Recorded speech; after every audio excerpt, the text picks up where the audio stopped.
today I'm with my awesome friend and brother in Christ, Dr. Jim Richards. I asked him a question and I'm so glad he answered positive. He says, let's do a session about that. What about soul ties, Dr. Jim? What about the teachings? I'm not going to call it religious because they might be religious. They might be just people that don't even believe in God. They're going to continue to repeat this. So this is part of our culture, legend. I don't know how else to call it. We believe that once they get to know someone physically, intimately, they are binded in the ways that we call it soul tie. And then at churches they called us, we have to renounce the curse, renounce the connection. Please tell us how to approach that subject. Well, one of the things that we're facing, and it can be good or it can be bad, just according to how you use it. You know, one of the things that I have done for the last at least 25 years is I have sought to find 21st century terminology to explain things that are in the Bible.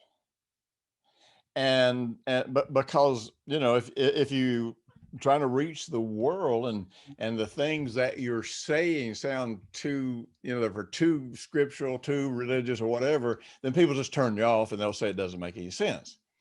So, you know, I've spent years and years, I've spent decades finding terminology that may not even be in the Bible, but that it explains something in the Bible. That's good. And you are big on definitions, which I so appreciate. Yeah. You always want to break down what does it really mean, because we go our own avenue. Well, we do. So when we come up with a concept or a word or a terminology that's not in the Bible, then if we're going to use this as part of our faith, or if we're going to use this to minister to people, then before we go out here and start just repeating this stuff just because other people are saying it, we owe it to ourselves, we owe it to God, we owe it to the people we're serving to say, okay, where is this in the Bible? Is this really in the Bible? You know, even though I may be using different terminology. For example, heart physics is not in the Bible. I was thinking about that time ago. Yeah. But heart physics, you know, I've used the terminology. Heart is in the Bible. It is the word that is used in association with faith and miracles and prayer more than any other single word, overlooked for a few thousand years. But the concept of physics, I took that from a scriptural principle that says in Romans 1:21, I think it is, where it says that we can look at all of the visible things in the world, which is physics. And by how God created the visible, we can understand the invisible attributes of God. So there's no place where I can go and say, here's heart physics in the Bible, but everything we do in heart physics is based on what the Bible calls writing in your heart, establishing your heart, guarding your heart. So all of the exercises we do are based on, we can show you where they are in the Bible, and we can really show you the importance of physics, helping you understand them. But at the same time, more than anything, we're using a 21st century terminology to get people interested and to reach them and to help them. You referred to Romans 8:13 in case somebody wants to. No, it's Romans 1:21. 1:21. Yeah. Okay. Now, unless you're referring to another scripture, you may be referring to another one. Okay. Very Romans 1:20 or 21. Paul, gets into that. But Romans 8:13 would apply. It just applies to a different aspect of it. I hear you. So now, when it comes to the concept of soul ties, and remember, when we hear a terminology, we have to kind of ask, well, what do you mean by that? Now, for example, we do know this. It says in the book of Corinthians, it says that when two people have sex, it says they become one slave, is the word that's used in the Greek. Yes. So we do understand that um, God created sexual relationships to create a physical and emotional bond between people. Yes. So we do know there is a bond of some kind that gets created between people who are sexually involved. But that word slave is pretty big. Yeah. Okay. And you know, and so yeah, and we don't want to over exaggerate that word. So okay, then we have to start saying, okay, so what do you mean by soul ties? What does that word mean? Because the word slave there have you know, when you become a slave, and from a biblical perspective, you become a slave to your own desires, not to other people. Oh. And so becoming a slave with somebody does not mean you become a slave to them. It doesn't mean they have any authority or power over you. It means that because of your lust, your desire, now you are a slave to that desire, which will make you, you know, a compromise with that person. So you become soul tie, if I can say, to your own self. Yeah. Does it have something to do with suppressed emotions or wounds or memories, emotions? Well, it can, but strictly speaking, when you talk about soul ties, you're saying, you're not, but I'm saying they are saying that if you have sex with somebody, then you become tied to them, and it's like you get under the curse and all this kind of stuff. Well, then I started having problems because number one, Jesus has delivered us from all the curse of the law. There is, we can't live under a curse with somebody unless we choose to. And it has nothing to do with being enslaved to them because of their power. It has to do with being enslaved because of our lust, because of our desires, because, you know, because of codependency, whatever, you know. So, so the problem becomes that, you know, a really important word that every Christian should understand is extrapolation. Oh, yes. Now, when the Bible says, I can't remember if it's in Isaiah 14 or Ezekiel 28, but in one or the other, where it's talking about Lucifer's fall, it talks about the fact that it says, by the reason of your brightness, you, and I'm kind of paraphrasing here, you started making all of these deductions. Well, that word reason could have just been translated reasoning. It's actually pretty close to the original meaning. It could be Isaiah 14. It could be Isaiah 14. Thank you. I just checked. So what happens in extrapolation? Extrapolation is where you start out with something that is true, but you take that logic and you try to extend that logic to explain something, and but the logic doesn't carry through your whole concept. But it twists or turns, correct? Yeah, you know, I'll give you this may not be a good example, but you know, in science, you know, people who I don't know if you know this, but the majority of seminaries and Bible schools do not teach biblical creation. Yes, I do know. Yes, that's sad, true. Oh, it's so sad. Now, so one of the things about science has this principle they call uniformity. And so in uniformity, they're saying, you know, everything has to be uniform. And so science, here's the thing about science. Anything that happened 1,000, more than 5,000 years ago, nobody saw it. And so science is based on observable empirical evidence. Somebody has to see it. Has to see it. So now imagine this. Let's say that you got a car and you got a hole in your oil pan. Okay. And so it's dripping oil. Well, now when that oil pan was full, it was just running out. And so really that oil pan got empty and that car couldn't run in about a day.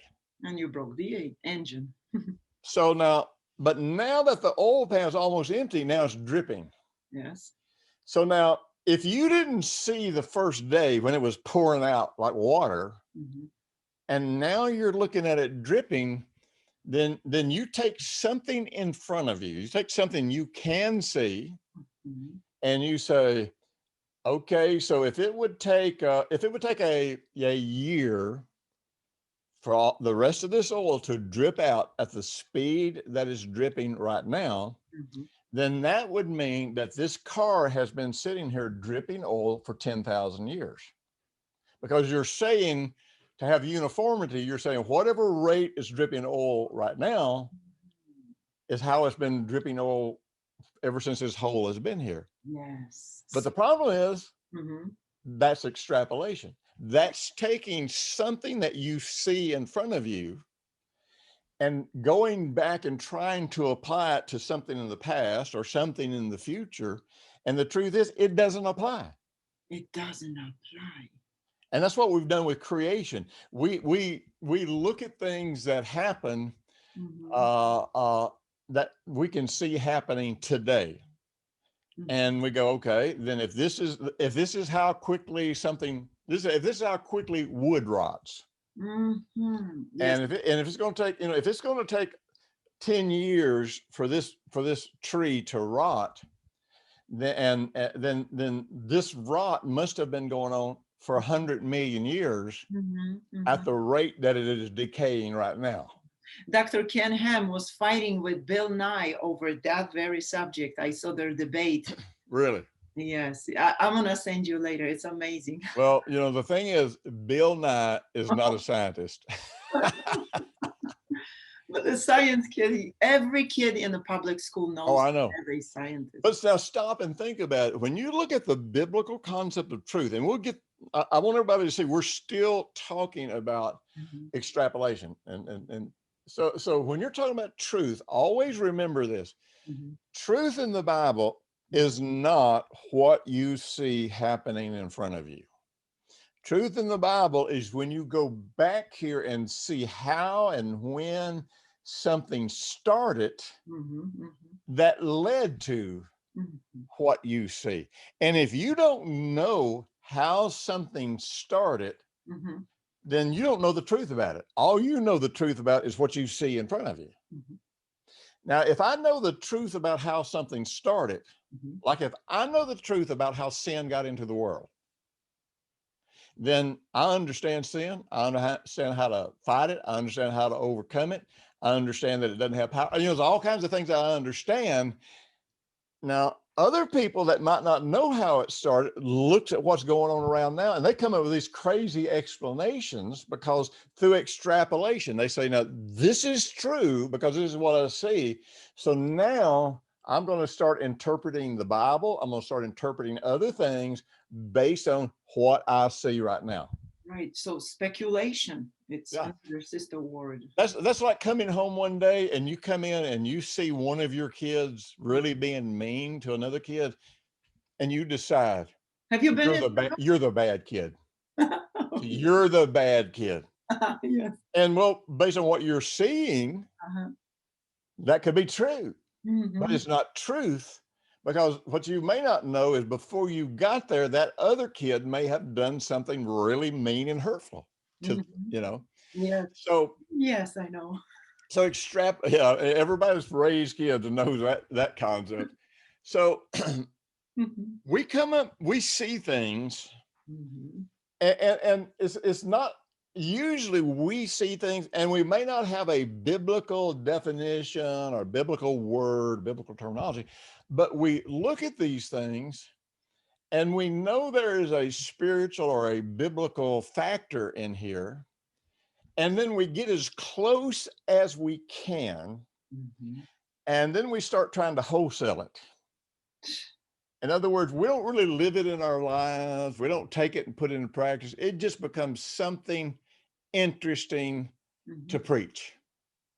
And then we start preaching it. And then it kind of takes on a life of its own now. And we extrapolate it we twist it, we magnify it. And even though we started with something that was true, it is now a complete lie. It's only sensational entertainment, Yeah, nothing else. actually, you're absolutely right. Mm. So I think we need to realize the incredible damage that can be done through sexual involvement. I mean, we need to understand that, and it can be good or bad. Mm-hmm. I mean, stop and think about it. You get married, and sex, which should be love making, it shouldn't be just sex, but sex is designed that you could be with somebody and go through all kinds of conflict and issues and family problems, but there would still be a bond there that would hold you, that would help hold you there. Right, some special bond. Yeah. Yes, very unique, only for both of you. Mm-hmm. So when you are sexually involved with somebody that you don't have a commitment to, then the problem is you then have a physical bond to that person. That's what the Bible identifies it as, a physical bond. And you have lust and you have desire for them. And then, so then when you get around that person, you all start getting into associations. Mm-hmm. You start, they say some things that you used to think was really funny or really romantic, or you know what I mean? You kind of start interacting.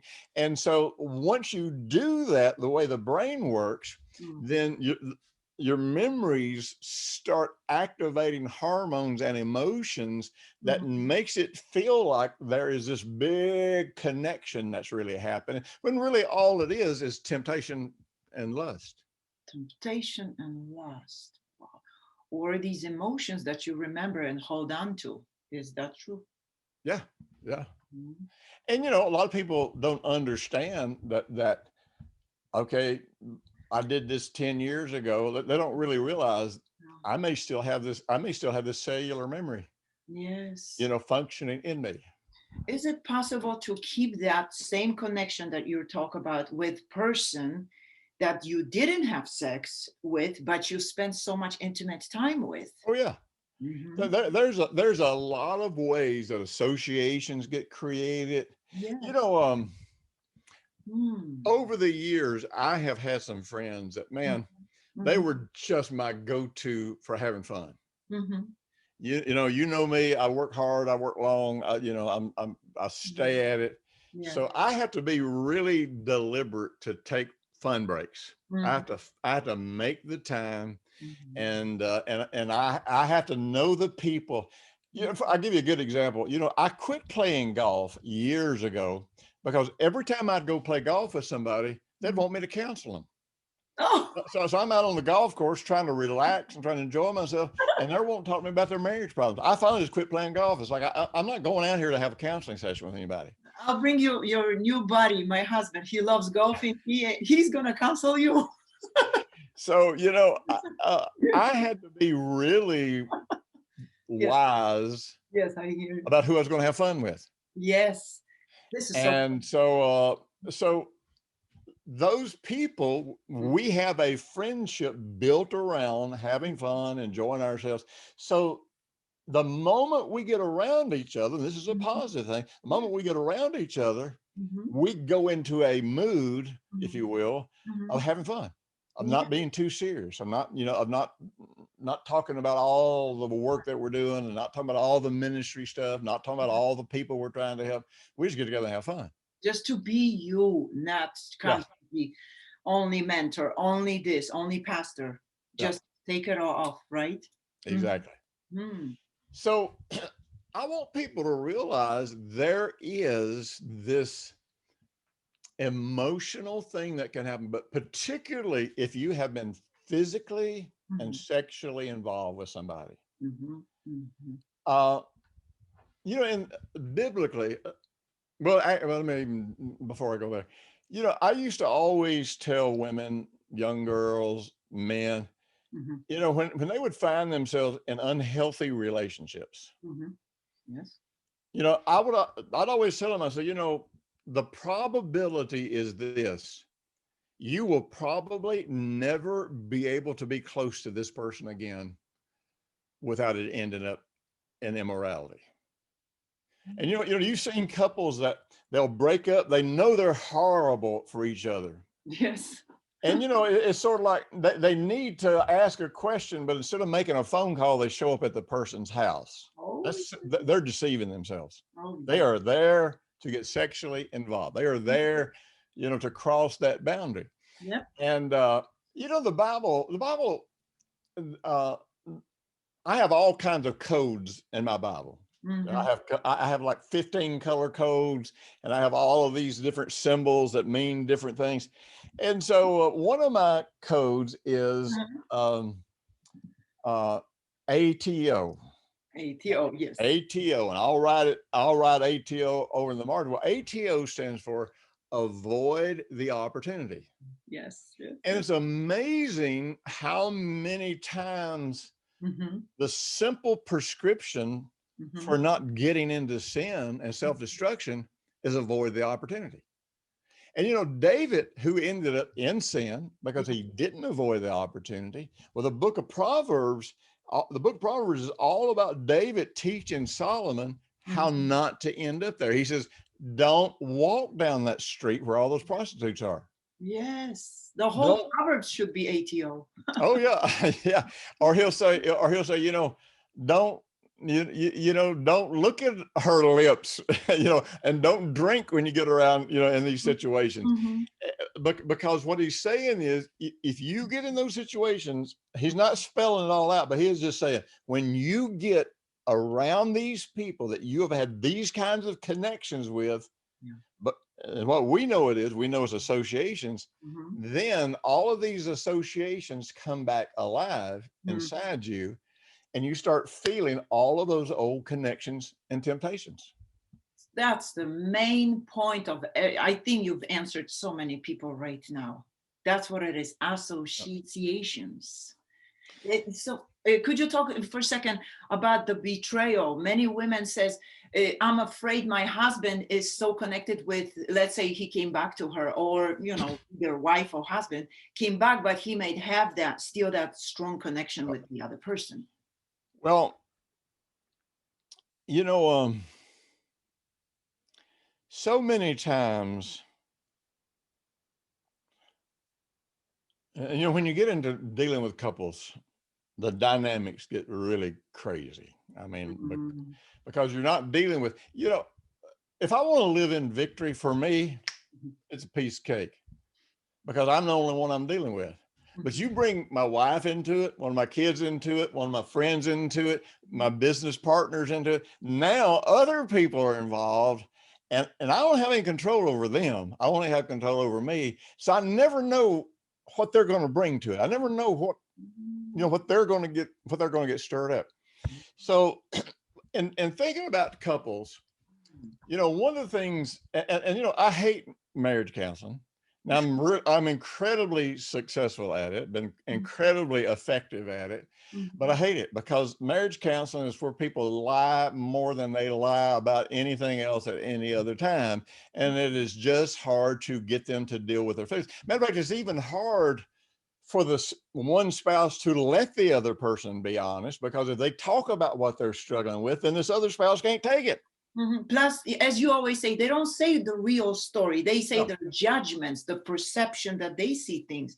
And you told us once, you always ask, no, tell me now. Okay, I heard you. Tell me the real story. Move away your judgment. They can't. They just can't. So one of the things is this: love and marriage is completely free enterprise. There is, other than relating to a church, there's almost nothing in the world that embodies free enterprise as much as love and marriage and church. Because in free enterprise, you realize see, love is value. Now here is the paradox of all paradoxes when it comes to love. When it comes to love, if you don't value me, then really you don't love me. You might have some emotions toward me, you might have some obligations toward me, but passionate love is all about value. So on the one hand, I can never, what I'm about to explain, I can never do it with the intention of manipulation. I can never, in other words, I'm not doing this just to get you to respond a certain way. Mm-hmm. But I do realize that you probably will respond a certain way. So man, you can play head games with yourself on this. But here's the thing I always tell people is this, when Brenda and I, when we went through one of the hardest times in our life, she was going through like, I'm gonna tell you, I've counseled with, and in my clinic, I've dealt with women going through horrible menopausal issues. She was going through horrible menopausal issues. And that's all hormonal. And man, you get depressed, you're angry, you're going through all of this stuff. But at the same time that she was going through that, we were in a really bad automobile accident. And I don't even know how I got out alive. I mean, I'm telling you, I had broken bones, I had dislocated bones, I had to go through multiple surgeries, I went blind. I mean, literally went blind, just one thing after another. I ended up in ICU. All of my friends thought I was going to die. Nobody thought I was going to get out of this alive. And so at the same time that she was going through kind of the worst feelings of not being loved, and so much of it was me, because I wasn't the guy that I had always been. I tell you, when you're in pain night and day, and I was in pain for years, for night and day. I'm telling you, I went 2 years probably and never slept. I might have occasionally slept 45 minutes, but most of the time it'd be sleep 15 minutes and then wake up in such pain I couldn't go back to sleep. And I'd finally, move around, because, like this shoulder right here had to be operated on. My left knee had to be operated on, ruptured a disc in my back. I broke my back, had a broken tailbone. I mean, I had something broke everywhere. So it didn't matter what side I laid on, about 10, 15 minutes, it would be hurting so bad I just couldn't bear it. And so I wasn't sleeping, and I was in miserable pain. And like I say, I went blind twice. I mean, that kind of flips you out a little bit. So I wasn't being there for her. I was not really watching out for her. I mean, I tried, but I was dealing with my own issues. She was dealing with her own issues. So, when I finally worked through enough of this stuff that I could start trying to be a good husband again, then it took a few years for us to really work this stuff out. Well, here's a question a lot of people ask me. They said, well, if it was as bad as all that, why did you stay with her? Why didn't you just get a divorce and leave? Well, here's the thing. At that point in time, we had 25 years of her being a great wife. And so it's so, and I've told a lot of women this. I've said, you know what? Brenda was such a good wife for so many years. I was willing to go through almost anything to get to where we could work this out, because I had this value for what our life together had been. And they would say, well, that's not how my husband's responding. Well, my question to them was, how valuable are you to your husband? Do you make yourself precious to him? Do you treat him in a way where he looks at you and has nothing but value and appreciation? Because if you don't, and you get in those kinds of situations, if they ain't got value for you and it gets bad, they're going to get rid of you. Yes. So the first thing in marriage that I tell couples is, y'all need to do a values assessment. And you don't need to decide what makes you valuable to your spouse. You need to ask them. And, you don't want to do anything that's going to hurt your self-worth. You don't want to do anything, you know what I mean? In other words, you can't violate yourself, and you can't violate your relationship with God, but you find out the things that would make your spouse just consider you so precious and so valuable. And you decide, can I be that person? Not just do those things, but do those things because of what it will bring to that other person's life. And probably if one or both of the people in the couple can't do it, they're probably not going to make it. Mm-hmm. So in that, there is this thing in what I call the hierarchy Mm-hmm. of the internal man. Well, the hierarchy of the internal man, we have this hierarchy that drives every decision that we make. And in that hierarchy is the expectation of pain and pleasure. Mm-hmm. And so the reality of it is, see, man was not created to endure pain. No. That's why we have a nervous system that has, fight or flight. When something comes is going to cause us pain, we're either going to fight it or we're going to run. One or the other. So, we have to realize. Well, let me put a little parentheses in there. So, and how that drives you is this. Now, most secular people think that the expectation of pain is the most powerful in driving your behavior. But that's not true. Not the way we're created. It is the expectation of pleasure. Yes. And so here's what we know for sure. We know that if my expectation of pain is sure and absolute, then the only way I will face that pain is if facing it will give me more pleasure than pain.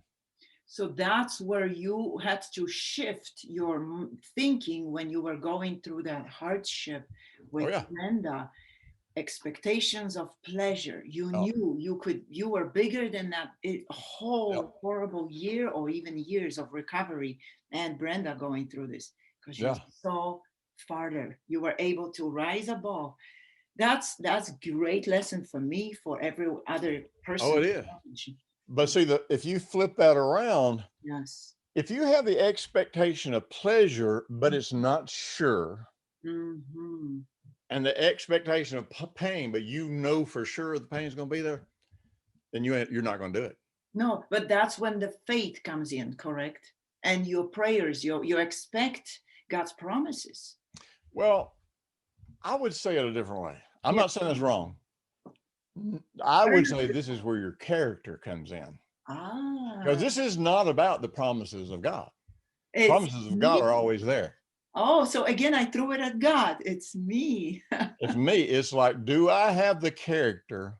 And I really had to work this through. I mean, I'm telling you, girl, I mean, I went through years of medical problems from this accident. I still have some physical problems because of this accident. Yes. And so, I had to be really real with myself about whether or not I would be really willing to open my heart up and make sure that everything that I did would convey value and preciousness to her, and that I would really mean it, that I would have to deal with me, my character. I would have to deal with my capacity to love. I would have to, all this stuff that we're doing in UI, where we're talking about when you have these negative feelings. Yes. One simple question: do I want to feel this way about this person?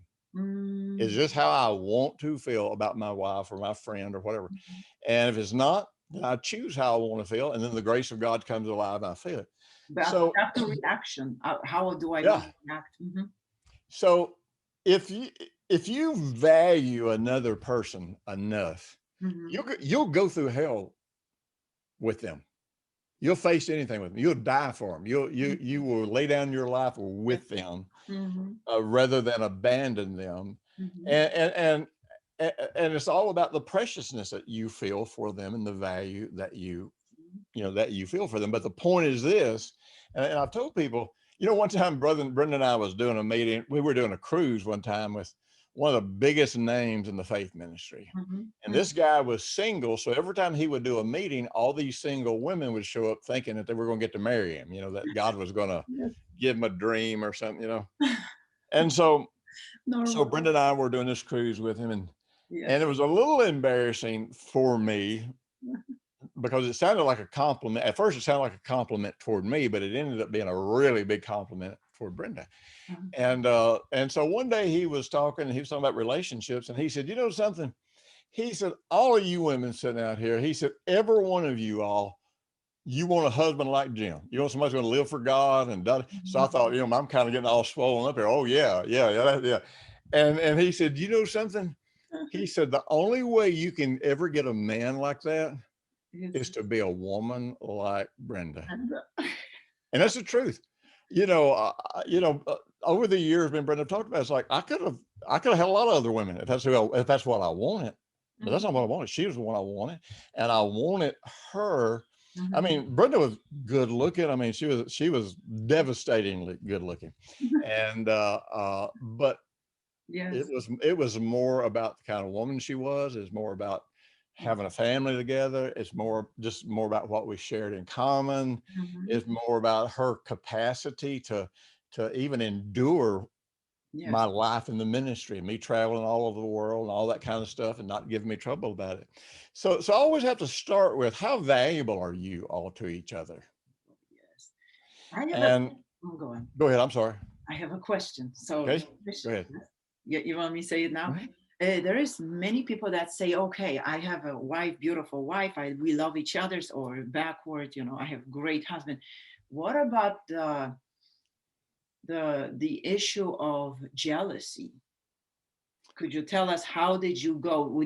Did you ever worry about Brenda? You said she was devastating, beautiful. How did you say it? Devastatingly. Devastatingly. So how did you handle it?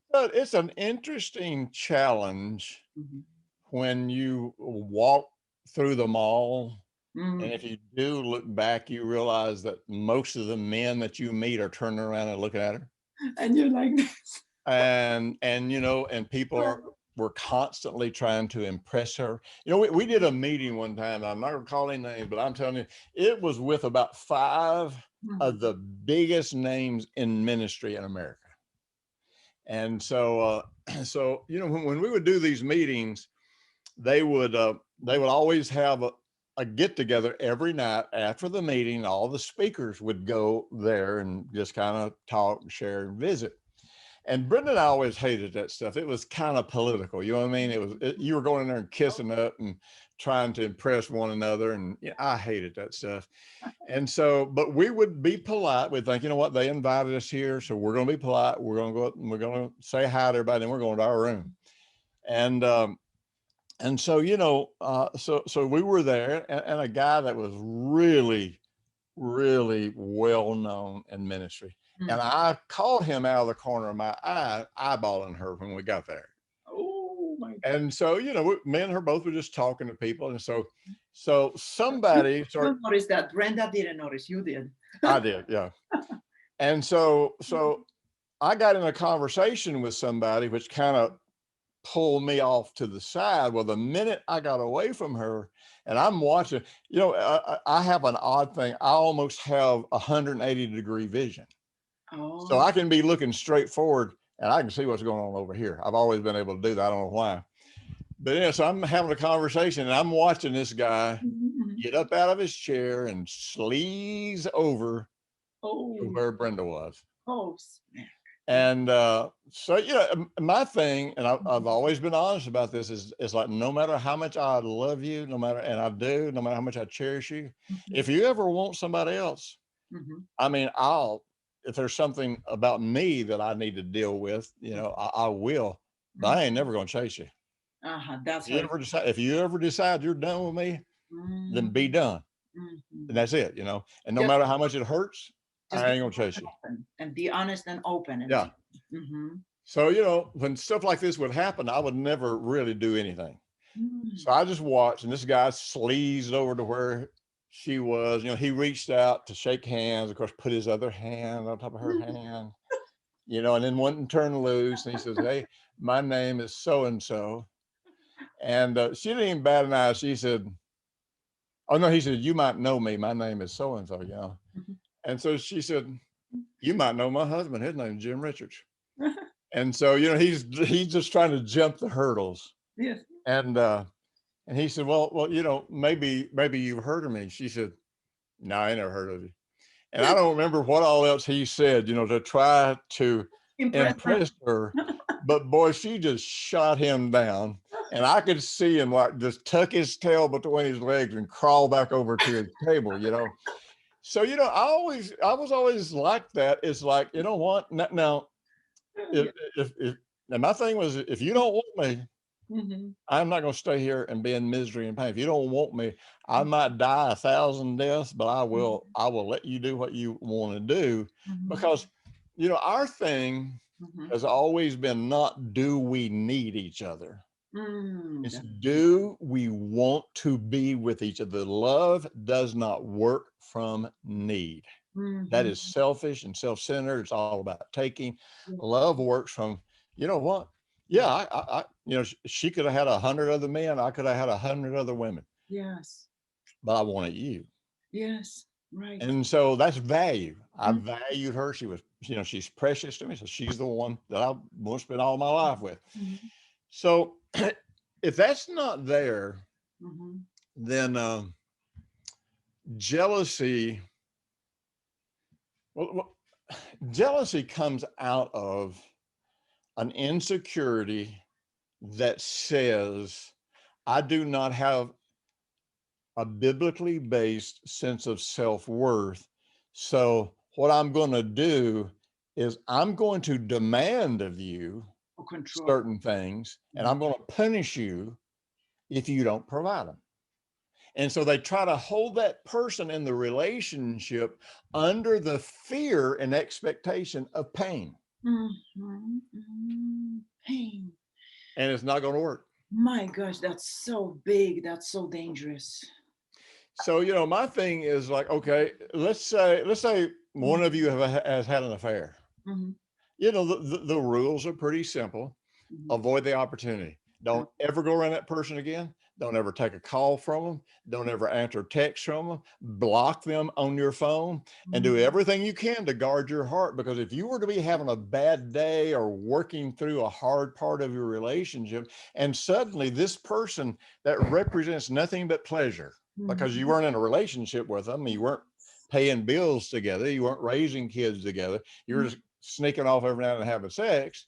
Well, that, you know, so it's just all pleasure. So now in your mind, it's like, oh, and so you can get sucked right back into that situation and not even really fully understand why. It's not even because you really even want that person as much as at that very moment you just want some relief, you want some fun, you want some physical enjoyment. Mhm. And so it's not a soul tie. There's nothing, there's no great big old mystical, you Mhm. know, thing about it. Mhm. It's just pain and pleasure and associations. How about people that maybe that simple question, but I'd like you to talk on. You feel with person you broke up, let's say you were just courting with, and you see that person, you feel uncomfortable, or she feels uncomfortable. How many times we see couples that divorced, but then they meet together. I even have a family member where there Mhm. is an this person said, those are my parents, but they are already married to two different Yeah. people and they meet for party, family gathering. How would you approach that? Well, if they can do that, that's fine. But what if they can't, right? What if there is If a they can't, mhm, then don't. But that's one of those things that everybody has to be in agreement about. an In agreement? other words, let's say there's, you know, couple A over here, you Uh-huh. know, and there's couple B over here, and you know, they used to be married and da da da da da. Well, the thing is, it would be totally unkind to your spouse Uh-huh. to take your spouse around somebody that you used to be married to. Yeah. And particularly if your spouse thought you still had feelings for them. Yes. So Triggers. How about triggers that we have? yeah, triggers. Yeah, yeah. I mean, yeah, and a trigger is it's just it's just the manifestation of not avoiding the opportunity. Mm, It's just seeing something or hearing something that triggers a memory. It triggers an emotion. It triggers a sexual stimulation or whatever it triggers something. And so then if you don't get away, you'll find yourself making up excuses to get closer and closer to that person. yes. One person said, I couldn't. let go in my mind of some person that he used to be in love, and he noticed one thing. You know what was his trigger? He would drive that street, he would take that route where he would meet her. The minute he stopped taking, he says, that was my last trigger. I was able Yep. to get free. Look at that. And thank God, he realized, and that doesn't mean that he was still in love with her. That doesn't mean anything other than No soul tie. no soul tie. It just means there were things, probably immoral things, that we did for pleasure. Pleasure. And when I am feeling lack, and when I'm feeling pain, or when I'm feeling lonely, the memory of these pleasurable things that we shared. Now you forget about all the fights. You block all that out of your mind. You forget all the times you fought. You forget all the times you put each other in jail, or whatever, and you start getting in touch with all the pleasure factors. And that's really all it is. You're deliberately blocking the things that brought you pain, remembering the things that brought you pleasure, and then that is stirring up those emotions and desires in you. Isn't it something? When we think of someone or something as a pleasure, we just pass all these conflicts that it's tied with. We completely bypass it. We overlook them, we justify them, we explain them away, we don't see them anymore when they happen. But again, that's all part of the self-deception that goes on in the pursuit of pleasure. So good. Self-percent, yeah. Self-deception. One of the things, right now I'm doing a series in Cyber Church, and it'll probably still be going when this this is posted. Now, what's really interesting is the church has made up all this nonsensical stuff, unscriptural stuff about fighting the devil. Talk about it. And you're out here fighting the devil, trying to overcome this temptation. And so people that are having these temptations, man, they're screaming at the devil, they're fighting. But what's really interesting is the Apostle Paul, and in several places in the scripture, it basically teaches you that self-control is the only thing that protects you against the devil. So if I'm not going to take that, now I'm not saying self-control without God or without the grace, but I'm saying if I am not going to make the choices to do what Paul says about dealing with my thoughts, dealing with my desires, you know what I mean, dealing with my emotions and all this kind of stuff. If I'm not going to do that, then I'm going to lose this battle. I'm going to give in. That makes so much sense. But we still, there is a thing. We may understand today what you're saying, but tomorrow, as soon as some situation happens, we go back to our old thinking. We forget. That's why we have to renew our mind and just reshift daily. And this is the kind of stuff you have to do hard work to get these kind of victories. You cannot just do this intellectually. You cannot do this just through willpower. You want to have a transformation in your heart where now all of your value, everything that's precious, everything that's pleasurable is linked in a new relationship. And you're not against that other person. You don't want to hurt them. You don't hate them or anything like that. But they no longer have a place in your expectation of a life of joy and pleasure and fulfillment. Until it becomes effortless. At the beginning, as you always say, we labor into a rest. Yes, it seems hard at the beginning, but later it just becomes part of you. You are a different person. You think, you don't have to force yourself. It's not constant struggle. So, one of the things that people need to do, and if you got some other questions, I'm fine with it, but one of the things people just have to do, anything you hear from me or any other preacher, you've got to go see, is this really in the Bible? Yes. Or is this extrapolation? Is this taking a little something that's in the Bible and suddenly stretching it and stretching it and stretching it until it's a whole new, got a life of its own. It's a theology independent of the Word of God. And if it's not absolutely in the Bible, just don't worry about it. Do something else. So good. So, I don't want to keep you too long, but how would you tell people, how should I pray if I felt an hour ago before listening to you that I had a soul tie with someone? What is the proper prayer in closing? Well, Oh, yeah. I think it's more of a proper decision Decision. followed up by application. And the decision is, I mean, at some point you just have to sit down and say, what is my decision? Who Right. am I going to spend my life with? Notice that we prefer, even, isn't it crazy? We prefer to pray over something Yep. rather than make decision. And when you pray about something about which you haven't made a decision, Mm-hmm. you're just wasting your time. You're just being religious. You're not really solving any problem. Don't want to solve any problems. If you did, you just make a decision. Mm-hmm. So you make a decision, not just remember, transformation is always about put off, Mm-hmm. put on. Yeah. And if both of those elements are not there, Mm-hmm. then it's never going to be a heart factor. So putting off has to be, Mm-hmm.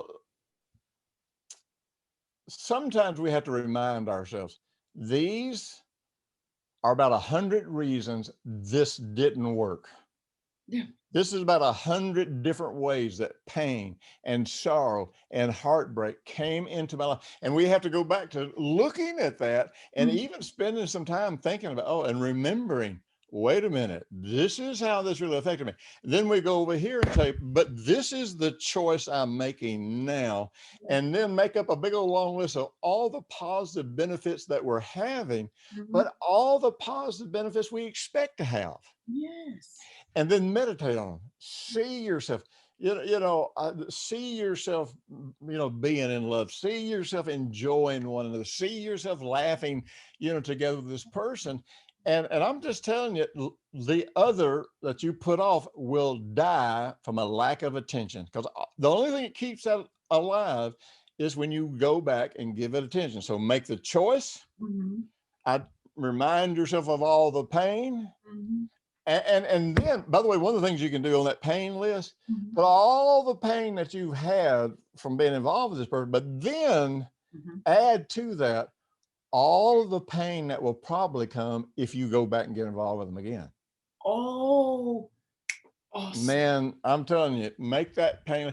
But then you want to come over here and you want to make this list of all these positives, but also you want to make a list of all the positives that will probably come from being involved with this person. You'd like for your positive list to be about twice as long as your pain list. But sometimes they will say this. I'm talking on behalf of someone, let's say naive. Yes, I looked at this list, but I still want that person.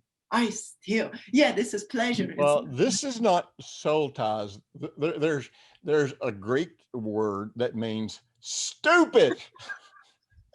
That person is just being stupid. They're being selfish. They're being deceitful. They're deceiving themselves. Mm-hmm. And they're going to, when they're doing that, they're going to do what they're going to do. And then they're going to be living in the consequences of it, crying out to God, like, God, why did you let this happen to me? Right. And on top of it, we often, I mean, not you, not I, because we know already, but people say, I cannot control it. I've tried.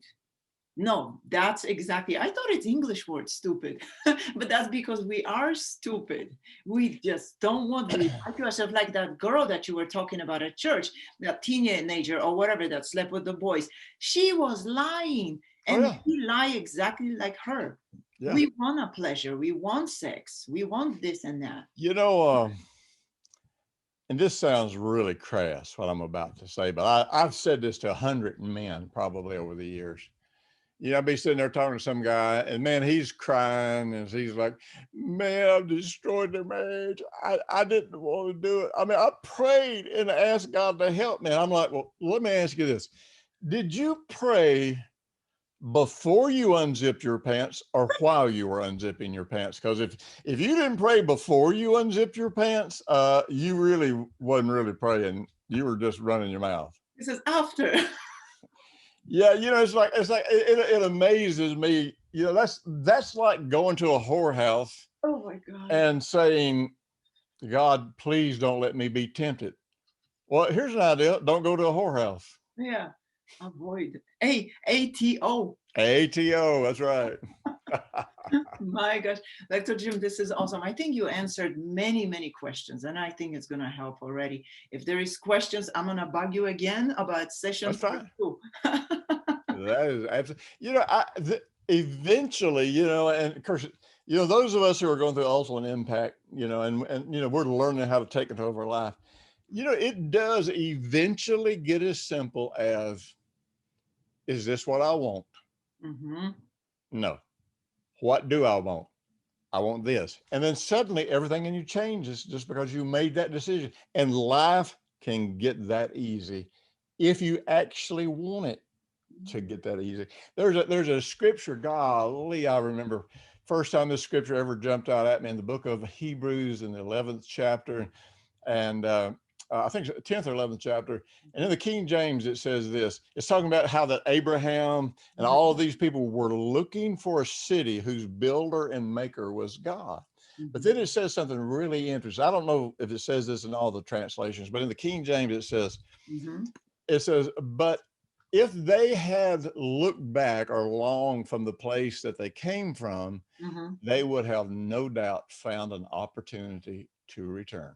Yes. And so if you keep looking back, yes, then you're really meditating. You're looking at, you're imagining, you're creating you are actually meditating, and you are writing on your heart that this is where the pleasure is, and you will fall. You will go back. You will do it. You will probably destroy your marriage. I mean, you might survive eventually if you get enough pain, but probably you won't. You'll destroy yourself. That applies to everything. You're drugging, whatever. Everything. Sin you were wanted to do. Yes. Yep. That's so amazing. Thank you, Dr. Jim. Yeah, thank you for having me. I enjoyed it. I hope everybody else gets something out of this. Always, always. And see you next time, guys. Bye-bye.